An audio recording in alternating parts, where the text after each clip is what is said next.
4:20 p.m. at the Teneriffe trailhead. This is a 14-mile round trip out and back hike. It's 4:20, gate closes at 8 p.m. I really doubt that I'll do this whole hike here.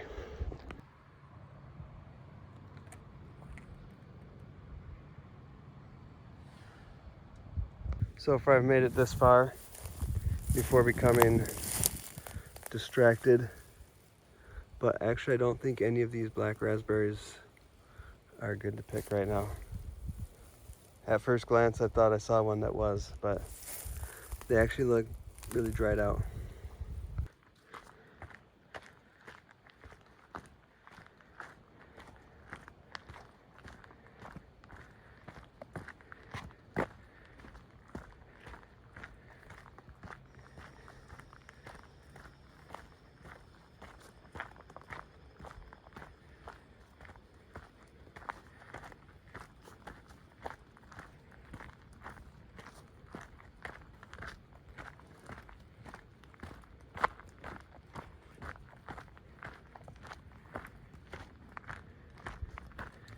Since there's no way I'll make it to Teneriffe Summit, I'm gonna go up Teneriffe Falls Trail.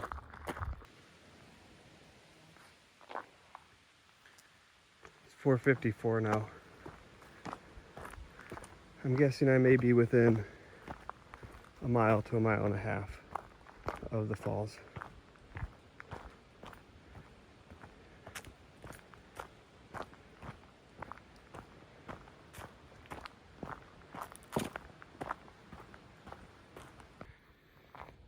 It looks like this will be the first turn off for a viewing point. I could kind of see the mountains through the trees previously, but maybe this is a better view, or maybe not.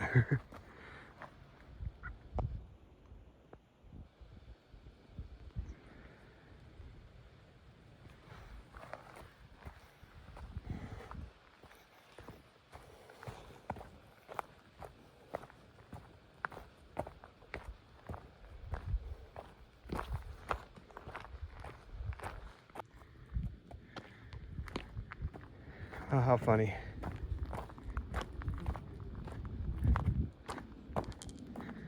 Here's a good viewing spot. No access trail required. So the trail just narrowed significantly and very quickly, and it feels as if it is still narrowing by the step. Did I go the wrong way? I don't understand why it would happen so quickly and suddenly. There was no turn off that I saw.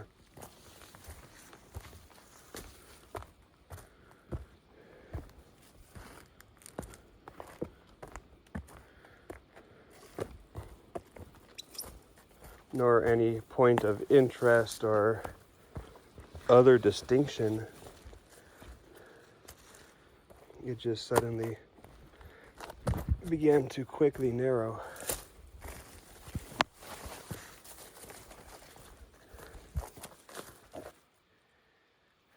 Now that's a distinct, separate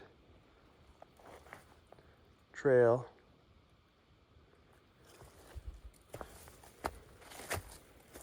So on the way back, I just need to bear to the left.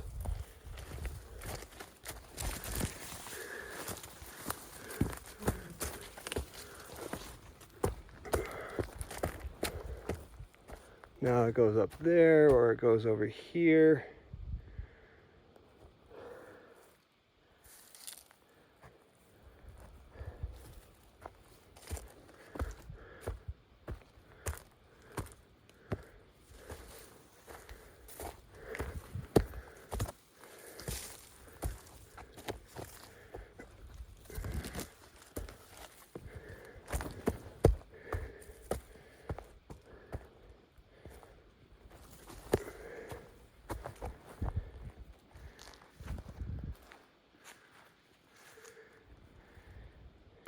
Well, I clearly missed something because I'm coming up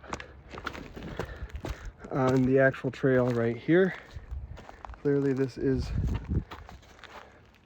the trail, so I must have got off it somehow. But I probably got off it because a whole bunch of people got off it at the same place, because there was obviously a lot of foot traffic through that area that I just went through, but it wasn't actually the trail.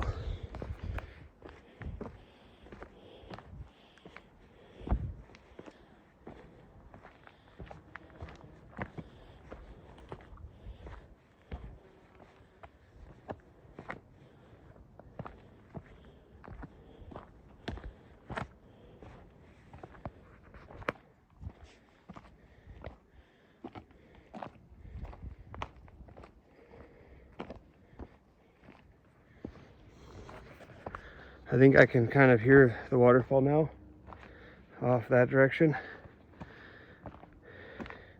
Pretty sure I hear kind of a continuous, distant but continuous noise. It sounds gentle from here. I'm sure it's not actually, but it does sound pretty faint and gentle from here.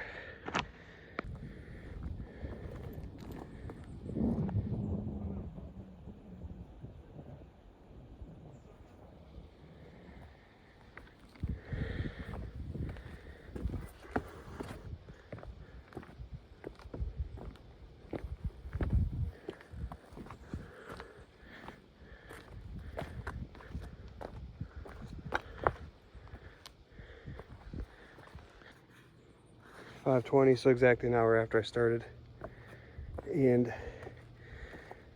coming up on some sort of sign here. Be interesting to roll the tape as we see what it says.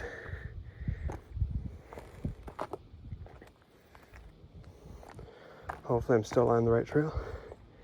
Uh-oh. Teneriffe Falls that direction. What's this? Teneriffe Falls Connector Trail. Seems like I got off. Oh, here it is. Okay. Connector Trail over from Mount C, I think.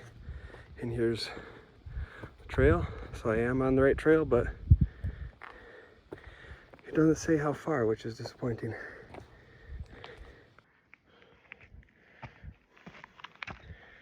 .5:26. Funny how time does not fly when you're hiking up a steep hill. I just heard some sort of loud snort ahead of me, and oh, there's a snake. I don't know if I'm catching it. I would assume deer. Sounded basically like a white-tailed deer, but I don't know what lives out in the Pacific Northwest that would make that type of sound. I don't think there's white-tailed deer out here. So it caused me to pause for a second, but that would be a cool log to walk on. But the trail's this way. So it caused me to pause for a second, but I'm not too worried. And also it was back over that way, like by that log. So I'm going away from it now. Whatever I was hearing was not the rush of water. Just saw two hikers going the other way. And they said it was useless. In an accent, I'm not sure what accent, but apparently I'm right here. There's no water running down the falls right now.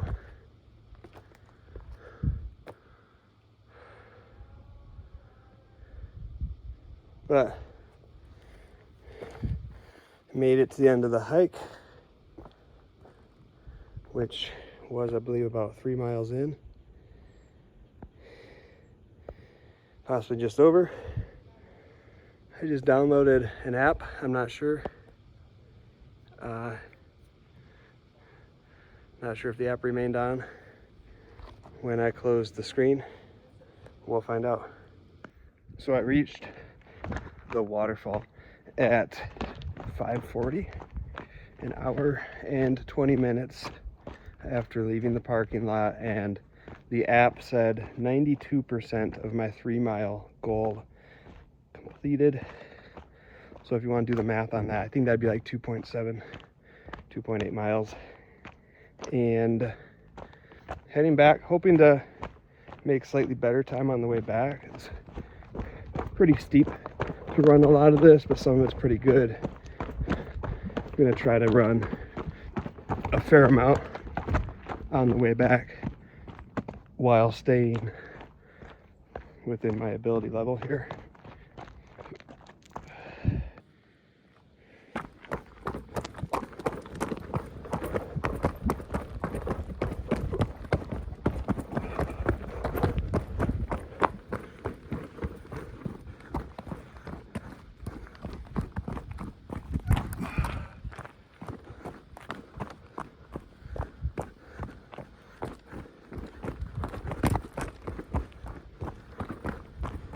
Some of these rockier sections come up fast, make that foot placement harder.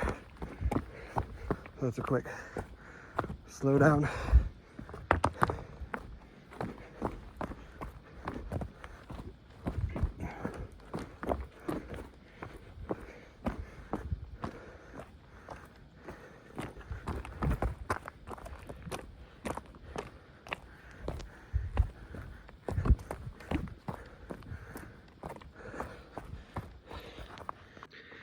Don't think there's gonna be a whole lot to film on the way back besides just a few closing thoughts, which I might try to wrap up here. Coordination is a huge part of running and running trails specifically. The more rugged, obviously, the more it matters. And I'm not doing my running channel specifically anymore. I shut down my various specific channels and I'm just posting more general and varied stuff on this channel. And it's just something I wanted to try for a while and see if it helped me be a little bit less scattered, feel a little bit less pressure to be performative on those channels and not just like putting on an act or something like that. But although that is it a little bit, because it can feel like I have this persona that goes with each channel, this image that I need to maintain to be the person who is convincingly a wilderness runner. On my channel that was called Wilderness Runner, or that was a business owner on my Send It Delivery Co channel. And I don't feel like, maybe it's a kind of not fake. I've heard a better thing than fake it till you make it. But kind of fake it till you make it.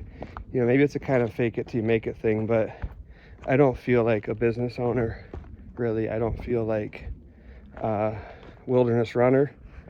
I'm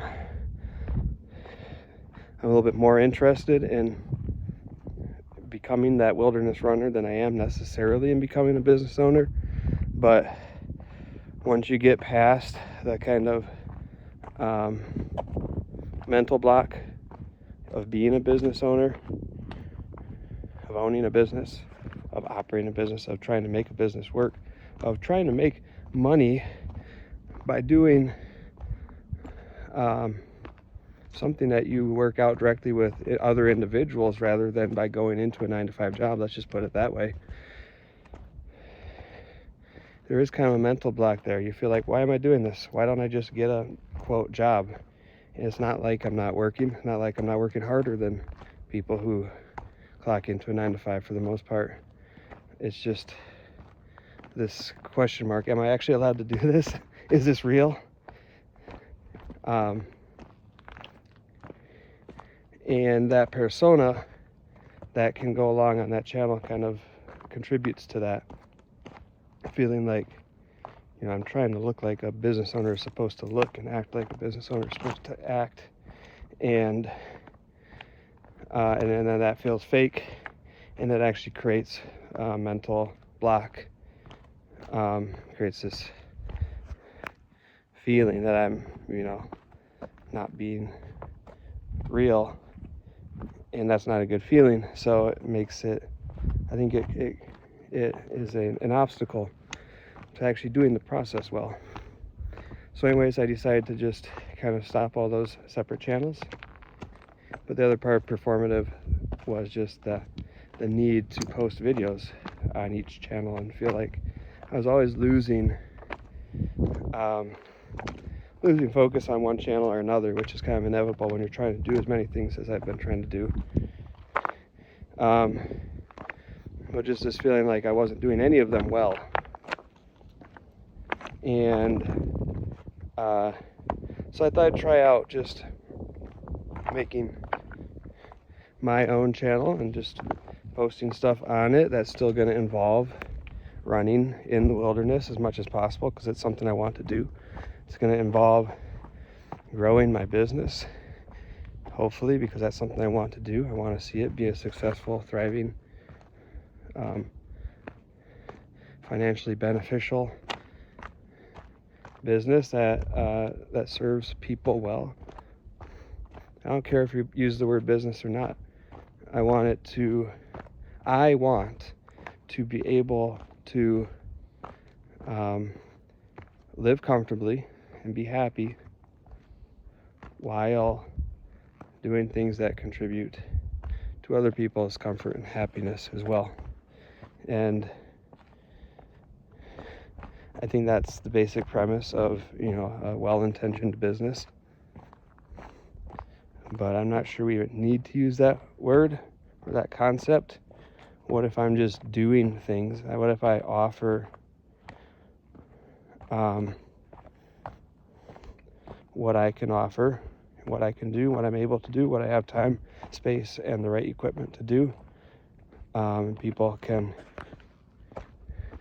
have me do those things for them when they want me to, enough that it's worth it to them to pay me money to do it. Because if it's really not worth it to them to pay me money, then it's then there's no need for me to put something in my car or my trailer and bring it across the country, because I can just drive across the country for free on my own if that's what I'm doing. But if it's worth it to someone to pay the money to have something moved, then I can do that. And I feel like the term business is kind of just like, to me it feels like a prideful term. Like I'm a business owner. And from a legal standpoint, it kind of feels like I have to say that. But from a personal standpoint, it doesn't matter to me. I just want to be happy and hopefully at least allow other people around me the space to be happy in their own way, and contribute in some way if I can.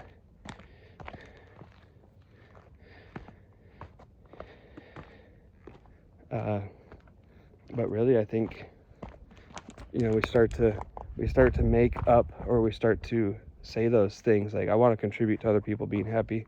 Well, we say that because we feel like that's a necessary part of the process of my own happiness, or like a moral obligation, or just what's expected, or maybe what I have to do, or maybe what I want to do even. But like ultimately, I think we should start with the most basic concept, and that is, I want to be happy. And then it kind of expands from there, and you realize the things that actually make you happy, and then you might realize things that don't make you happy, and maybe seeing suffering around you does not make you happy. Maybe contributing towards alleviating that suffering does make you happy. I don't know, it's interesting. Super interesting to think about. At the end of the day, I know that I do want to live a life that makes me feel happy. And honestly, a life that just makes me feel in general. I read once that grief is one of the most raw and real emotions. And it holds a special place in the human experience because of that, because it's actually an incredibly pure emotion. Although maybe we should say extremely deep grief is an incredibly pure emotion, but maybe extremely deep anything is. Extremely deep gratitude, extremely deep joy, deep sadness, loss, those things that are related to grief as well. But you know, all those things are part of the human experience, and I think that I actually have had this realization many times in my life. I want to experience all of them. That's a little bit of a scary thing to admit, because grief is painful, and you have to be careful what you wish for.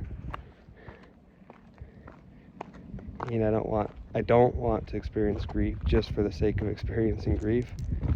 But I think that, you know, being truly alive does involve feeling the things that are appropriate to feel to their maximum depth when it's appropriate to feel them. And we all have occasion to feel grief at times, and I want to be present to that. I want to be there for it, the same way that I'm there for joy. I don't think you can really pick one or the other. Be like, I'm going to experience deep joy in my life, but I'm never going to experience deep grief. I'm just going to avoid that.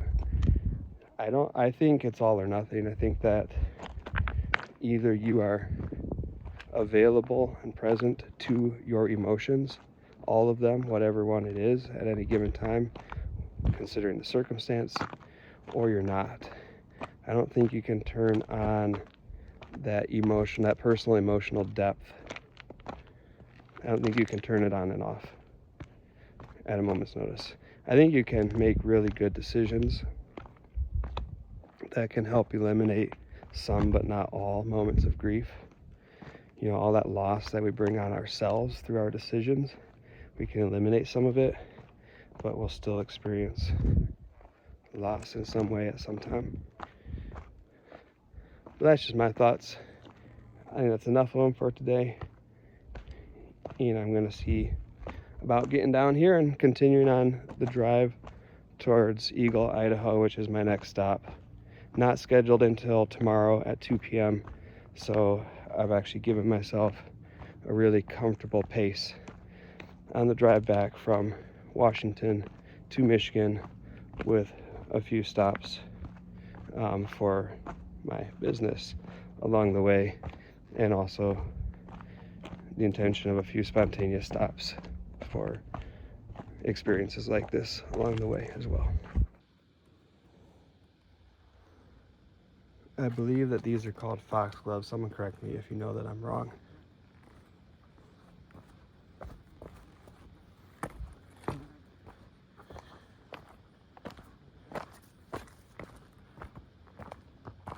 I was just running along. Check this out.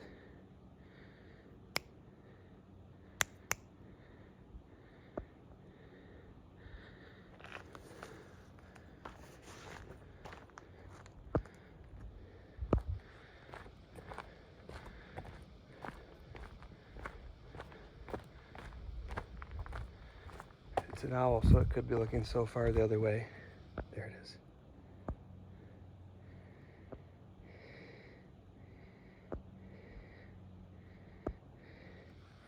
Pretty cool. I say it could be looking so far the other way that I'd never get its face in the camera, but then it turned. So super awesome. Less than half a mile back. It's 5:30, so I think I'm gonna jog a little more. Try to make the descent in 1 hour even. 6:34, and I'm coming back into the parking lot here. My closing thought is kind of 3 hours goes very, very differently on a trail in the woods than it does behind the wheel of a car in the best possible way.